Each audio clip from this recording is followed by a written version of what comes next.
All right, so if you open virtually any ethics textbook that has a section on the ethics of abortion, you are almost sure to find included there Don Marquis' essay, Why Abortion is Immoral. It's a widely read, widely published essay, and it's regarded as a very powerful argument on the question of abortion. You're also likely to find in that section of the textbook another essay called A Defense of Abortion by the philosopher Judith Jarvis Thomson. Like Marquis' argument, A Defense of Abortion is widely published and is also highly regarded as a very powerful statement on the ethics of abortion. So what we're going to do here in the next couple of lectures is we're going to look at Jarvis Thomson's argument, what it is, how she makes it, what her methods and strategies are, and how those compare and contrast to Marquis. All right, so where does Jarvis Thomson begin? She kind of begins the same place you began with this thought primer when I asked you the question, when does something become someone? And Jarvis Thomson opens by kind of pointing at the example that we looked at, that Aristotle offered us when we were exploring virtue ethics, of the acorn and the oak tree. And Jarvis Thomson says, we recognize that an acorn is not an oak tree. These are things that are in two different categories. But given the right set of conditions, at some point in time, at some point in development, that acorn is going to profoundly change, and it's going to become something else. It's going to become that oak tree. And what Aristotle asks us is, well, when does that happen? How does that happen? And Jarvis Thomson says, yeah, the real important question here is not so much how that happens, but when that happens. Because we can think about a fetus becoming a person in a similar way. At some point, that fertilized egg becomes a human being. Well, when?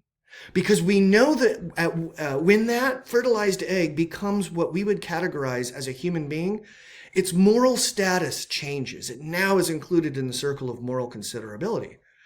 But when exactly is that point when the fertilized egg changes and becomes a human being? And like Don Marquis, Jarvis Thomson says, that is just too difficult of an approach to this question about abortion and its ethics. It's too hard to define that precise moment in development when that fertilized egg becomes this new thing called a person or a human being. So, what Jarvis Thomson does at the beginning of her argument is something similar to what Don Marquis does at the beginning of his argument. She makes a major concession. She says, I'm going to provide for you a defense of abortion. I'm going to argue to you that I think sometimes abortion is morally permissible. And yet I'm going to concede to my opponents that the main claim that they make is actually true. In other words, I'm going to concede that a fetus is a human being. A fetus is a person or a human life. Whatever those who are opposed to abortion want to call it, I'll grant you it is that thing.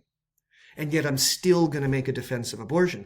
And so you think about how this opening strategy compares to what Marquis did. Marquis did something very similar. He said, look, I know that those who are pro-choice, who think that abortion is morally permissible, oftentimes argue that it's morally permissible because a fertilized egg or a fetus is not a human being, not a human life.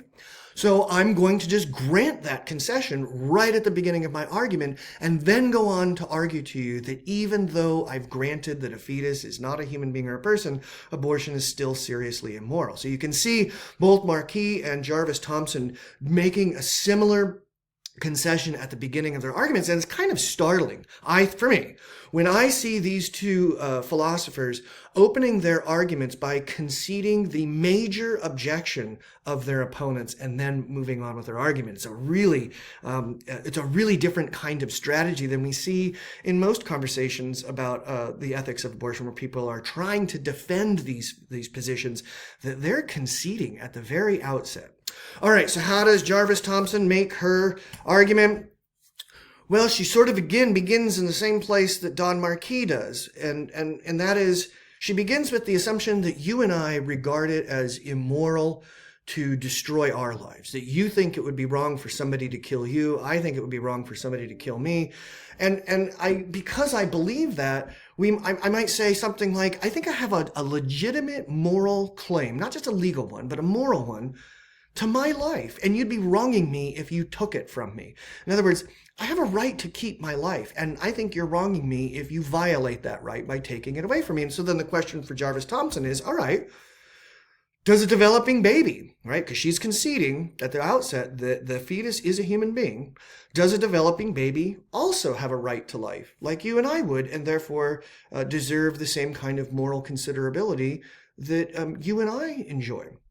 And for Jarvis Thompson, this raises an important question that she's going to have to resolve, which is, well, what exactly is a right to life? When somebody claims they have a right to life, what exactly does that mean?